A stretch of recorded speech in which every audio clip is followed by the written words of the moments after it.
मेरे सभी भाई बंधुओं को मेरी तरफ से नमस्कार। तो कैसे हो आप लोग। तो आज 19 है और आप ये वीडियो देख रहे हो 20 को 20 नवंबर। और मेरे एग्जाम हो चुके हैं ख़त्म। आप सोच रहे होगे 19 को कैसे ख़त्म हुए। तो मैं एमपी से आता हूँ और एमपी में लास्ट एग्जाम पोस्टपोन होकर 19 को हो गया था 17 का। तो मेरे 19 को ख़त्म हुए, जो कि शायद नहीं होना चाहिए था। वो आपको पता चलेगा क्यों नहीं होना चाहिए था। तो सब्जेक्ट वाइज बात करते हैं ज़्यादा टाइम वेस्ट किए बिना।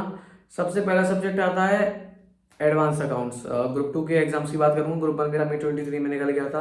तो सबसे पहला एग्जाम आता है एडवांस अकाउंट्स। एडवांस अकाउंट्स में मेरा क्या था कि मैं बहुत ज़्यादा एक्सपेक्टेशन लेके गया था कि यार भाई 70 तो कम से कम लाने हैं, क्योंकि एग्रीगेट बनाना है। एडवांस अकाउंट में नंबर नहीं आया तो एग्रीगेट नहीं बनने वाला कैसे भी।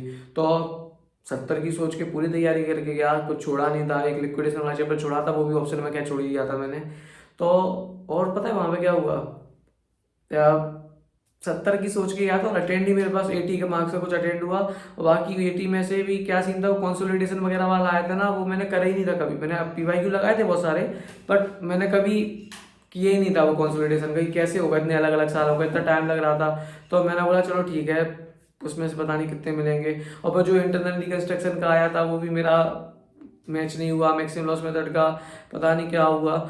पता जो भी हुआ वो मेरे को नहीं पता मेरे कितने नंबर आ सकते हैं, मतलब कितना सही है। पर हाँ, एक्सपेक्ट कर रहा हूँ 55 मार्क्स तक तो मेरे आ जाए। एक्सपेक्ट 70 करे थे, 55 आ रहे हैं। 65 भी आ जाते तो समझ में आता, पर ठीक है, 55 तो आ ही सकते हैं। कोई बात नहीं, आगे से वसूल लेंगे, वसूलना। उसके बाद आता है एग्जाम ऑडिट का। वैसे एडवांस अकाउंट का एग्जाम नॉर्मली था, ज़्यादा टफ नहीं था। वो तो बस मैंने ही गड़बड़ के कर दी, वरना 55 तक आ जाएंगे जहाँ तक है। उसके बाद ऑडिट का एग्जाम रहा। ऑडिट का एग्जाम ऐसा था ना कि सब बच्चों को बड़ा टफ लगा। सब बच्चों को टफ लगा, नहीं मुझे भी टफ ही लगा यार। तो मेरा मतलब, मैं तो ज़्यादा कर पढ़ के गया नहीं था, थोड़ा बहुत आगे टाइम रिवीजन ज़्यादा हो नहीं पाया था। तो सब उसमें मेरे पता है कंपनी ऑडिट पढ़ के गया थी। कंपनी ऑडिट में से 8-10 नंबर का तो लेके आऊंगा।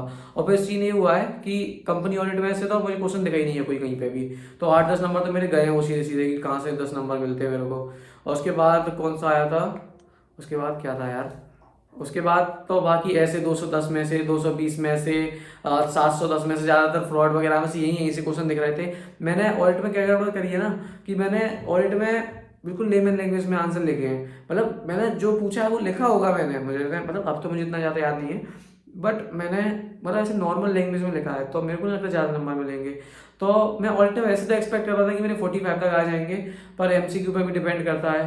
तो मान के चलते हैं 40 तक आ सकते हैं। आपको पता है 40 तक आ गए, चलो पास हो जाऊंगा। मतलब ऐसे गारंटी नहीं है, क्या पता मैं ऑडिट में लटक जाऊं पिछली बार की तरह। पिछली बार मतलब पिछली बार जैसे टैक्स से फंसाया था, इस बार ऑडिट फंसा दे। पर हाँ चलो मान के लेते हैं कि 40 आ जाएंगे मेरे ऑडिट में। पर उसके बाद का क्या सीन है ना कि 55 एडवांस अकाउंट में मान के चलो, 40 इसमें मान के चलो, 95। पता है कितने मार्क्स बच रहे हैं, 105। और यही सब में ज़्यादा उम्मीद है नहीं, एफएमयू को मैं थोड़ी बहुत है, अब आगे सुनो। और अगला आता है ईआईएसएम का। 1.5 तक मिलता है। ऐसे में याद करने लग जाता हूँ, क्योंकि ऐसे में ज़्यादा अच्छे से आती थी। पता है 1.5 दिन में पूरा मेरा रिवीजन कितना हो पाया, पता नहीं क्या मैंने चीज़ प्लान की थी, क्या क्या कमी रह गई। साढ़े साढ़े छः, हाँ, 6 चैप्टर एसएम के रिवाइज करे और एक चैप्टर का भी आधा। हाँ, 6 चैप्टर एसएम के प्लस 4 चैप्टर ईआईएस का था, वो भी आधा रिवाइज करके गया बस। और बाकी कुछ भी हाथ नहीं लगा यार, कुछ भी। मैं इतना डर के गया था ना, यकीन मानो। मैं एग्जाम देने गया यही सब का, बच्चे डिस्कस कर रहे हैं, मेरे को कुछ समझ में नहीं आ रहा। मतलब एग्जाम देने से पहले भी बच्चे डिस्कस कर रहे थे, यही सब कुछ समझ में नहीं आ रहा। और मैं इतना डर के गया कि आज तो नहीं आने, अब तो एफएमयू को मैं एग्जाम से टारगेट करेंगे, इससे अगले अटेम्प्ट से ऑडिट वगैरह देना पड़े। लेकिन यकीन मानो पेपर इतना सही सही आया ना, कि एसएम में जो भी क्वेश्चन पूछे वो मैंने जहाँ तक एग्जैक्ट लिखे हैं। 35 मार्क्स का एसएम आता है, एक क्वेश्चन नहीं आता था अच्छे से, तो 5 उसके घटा दो, तो बाकी मेरे को एक्सपेक्ट कर रहा हूँ कि 23-24 तो मुझे मिलने चाहिए एसएम में। बाकी देखो क्या होता है। बाकी 7 से 8 नंबर मेरे को मिल सकते हैं ईआईएस में। वैसे पेपर बहुत सिंपल आता है ईआईएस का, जो अच्छे से पढ़ के गया हो ना वो एग्जामिनेशन पक्का ला सकता है। और जो एमसीक्यू भी थे ना ईआईएस में, वो एमसीक्यू बहुत सिंपल आए थे। मतलब जो पढ़ रहा था ना तो हाँ समझ में आता है यही यही होगा। तो 25 तक उसमें एक्सपेक्ट कर रहा हूँ, तो 55 तक मेरे आ सकते हैं ईआईएस में। तो 35 तक आ सकते हैं। कहाँ 40 की भी एक्सपेक्टेशन नहीं थी, कहाँ मैं 55 सोच रहा हूँ। तो ऐसे कहते हैं ना, कुछ एक्सपेक्टेशन के हिसाब से नहीं होता है। जो एडवांस अकाउंट में 70 सोच के थे, वहाँ 55 पे अटक गया। कहाँ जिसकी बहुत ज़्यादा तैयारी थी, कहाँ ईआईएसएम जिसकी बिल्कुल भी तैयारी थी, वो भी मैं 55 तक एक्सपेक्ट कर रहा हूँ उसमें। तो देख रहे हो कुछ भी हो सकता है भाई, इसलिए ना आखिरी तक उम्मीद नहीं छोड़नी चाहिए। अब आपको पता है 55 मेरे एडवांस अकाउंट में हो गए, 55 भी ISM में हो गए, तो हो गए 110। और उसके बाद 110 के बाद 40 मार्क्स हम जोड़ देते हैं ऑडिट के, तो 150। अभी भी मेरे को एग्रीड बनाने के लिए 50 तो चाहिए थे, और सेफ्टी के लिए और 50 से जितना ऊपर चले जाओ। तो एक तो मैंने जब 17 तारीख का आप लोगों का एग्जाम देखा ना, जो पूरे ऑल ओवर इंडिया में हो गया था आपका 17 तारीख को FME का एग्जाम, तो FMO इतना सिंपल आया था ना, मैंने सॉल्व किया था आराम से 60 आ रहे थे मेरे। तो मेरे को लगा हमारा भी ठीक ठाक आएगा यार, लेकिन हमारा थोड़ा उससे कॉम्प्लिकेटेड आ गया। ऊपर से इतनी छोटी छोटी गलतियां, इतनी छोटी छोटी गलतियां कर दिया। घर पे आके चेक करा, रिटर्न और इन्वेस्टमेंट में 1-T नहीं आता था, मैंने 1-T लिख दिया। 10 नंबर का क्वेश्चन था यार, अब उससे पूरी गलत हो गया। अब उसमें से 1-2 नंबर मिलेंगे, 10 मिलने चाहिए थे यार, पूरा सही। सिर्फ एक इतनी सी गलती के चक्कर में अब उसमें 10 की जगह 1 से 2 नंबर ही मिलेगा, 8 नंबर सीधे सीधे ऐसे चले गए। छोटी छोटी गलतियों के चक्कर में फॉर्मूले में एक चीज बस, एक और फॉर्मूला था इंडिफरेंस वाला, उसमें T 1-T, फिर से उसमें पता नहीं 1-T से क्या दुश्मनी थी, वो लगाना भूल गया यार फिर से। तो इसे ऐसे ऐसे करके ना कम से कम मेरे 13 से 14 मार्क्स चले गए यार, ऐसे कर करके। एक्सपेक्ट कर रहा हूँ कि 50 तक आ जाएंगे, या 50 तक भी, हाँ शायद 50 तक तो आने चाहिए यार। अगर ये सब सही हो जाते ना तो एग्जाम्सन आ जाती, 50 तक ही आ जाएंगे। 50 तक भी ऐसा है कि कहीं कोई दिक्कत ना दे जाए, 45 तक ना आ जाए। और पता है दिक्कत ये है कि मेरे को एग्रीड बनाने कम से कम 50 तो लानी है, और बाकी जो भी मैंने पहले बोला है ना, वो तो मैंने उतने एक्सपेक्ट किए हैं। जरूर थोड़ा ना जितने मैंने एक्सपेक्ट करे मेरे उतने आ ही जाएंगे।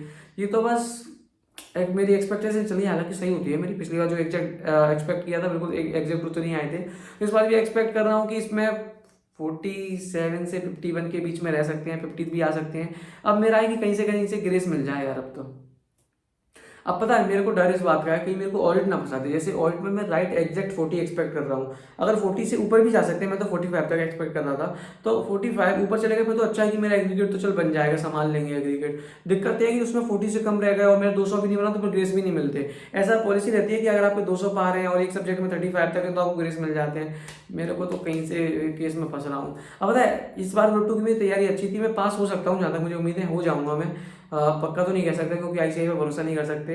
और अगर इस बार फेल हुआ तो एक तो दुख ये हुआ इस बात का हुआ कि एग्जामेशन किसी में नहीं आ रही, ये सब में थोड़े बहुत चांस है, और बाकी FME को में तो चांस है ही नहीं ज़्यादा, ऑडिट में चांस बिल्कुल ही नहीं है। तो उस दोनों के सब्जेक्ट है, यही सब में आ जाए काश, अगर आ सकती हो भगवान बचा लेना यार, आ सकती हो तो आ जाए यार। तो मेरे कम से कम मुझे एक सब्जेक्ट ही देना पड़ेगा मई में अगर फेल होता हूँ तो।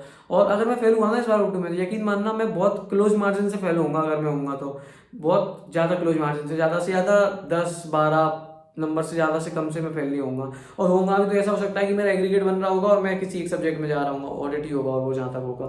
तो यही था यार, बाकी अब तो बस भगवान पर भरोसे छोड़ दिया मैंने ग्रुप 2 अपना। एग्रीगेट वगैरह जैसे मेरी एक्सपेक्टेशन के हिसाब से तो राइट एग्जैक्ट 200 बन रहे हैं, और पास भी मैं हो ही रहा हूँ। बाकी देखते हैं क्या होता है यार। आप लोग भी बताना कैसे गए आपके एग्जाम।